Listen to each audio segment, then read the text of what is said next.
The Council of Governors has lately turned the heat on the National Treasury, accusing it of delayed disbursement of funds to county governments and denying the devolved units funds to finance critical services such as health, a situation that has precipitated a crisis in the counties, forcing health workers to down their tools over delayed salaries. The governors accusing the national government of blocking the funds to create an impression that county governments were incompetent and undeserving of increased allocations. Ati waziri wa fedha amesema counties hawatumii pesa ati 31 billion. Mimi saa hii nangojea pesa sijalipa mshahara. Hawajatupa. Na unajua wanataka kutupatia hiyo pesa kesho. Wakitupatia pesa hiyo Monday wanafunga Ismis saa 9. Wanafunga Ismis. Kwa hiyo huwezi toa pesa, mshahara tutalipa tarehe 5, tarehe 7. Alafu waseme counties hawakutumia pesa na watupatii. Alafu counties hawajapata pesa ya Mei. Bado iko na hiyo. Alafu wanasema counties hawajui kutumia pesa. But the National Treasury, through Principal Secretary Dr. Kamau Thuge, has hit back. Dr. Thuge says as at 16th of this month, the National Treasury had disbursed 196.9 billion shillings to the counties. That includes 1.5 billion shillings as conditional grants to level 5 hospitals and 733.6 million shillings from the government of Denmark for health services in county governments. The National Treasury says though governors were complaining of dried up accounts, 31.3 billion shillings lay uncollected in the county government's accounts at the Central Bank of Kenya, a situation the governors claim was choreographed by the national government to create an impression that they were incompetent. Because kila mwaka kabla ya kufunga mwaka pesa inakaa kwa treasury, inapatiana siku za mwisho, ndio report zikuwe kwa gazeti at the end of the year that counties did not spend money, so that you get an excuse for not allocating more money to the counties.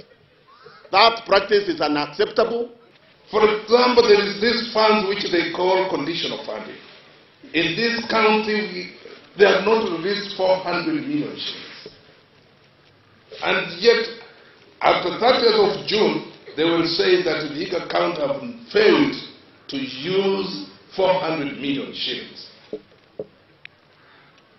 We won't accept that type of language. According to the National Treasury statistics, Turkana, Makueni, Kitui and Kilifi counties led in the category of devolved units that had the largest amount of uncollected funds at the Central Bank of Kenya.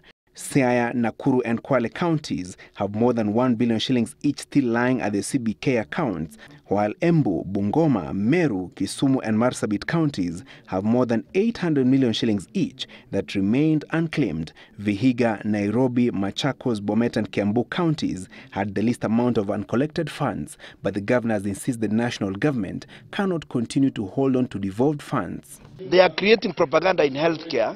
They are creating propaganda in release of funds. They are creating propaganda everywhere, including saying counties are corrupt, when they themselves are having mega grand corruption.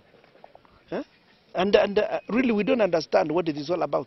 Jubilee should just come out clean and say they don't want anybody else to work. They want to be the only ones. But that money was not accessible when it was needed, because the year is now ending. So they are cleaning their books to make their books good for the end of the year. But we want to blame the counties for it. So this is the dishonesty we have been talking about all along. That the government withholds money, then releases at the end of the year when it cannot be utilized. And then in the same breath, blame the counties for not spending the money.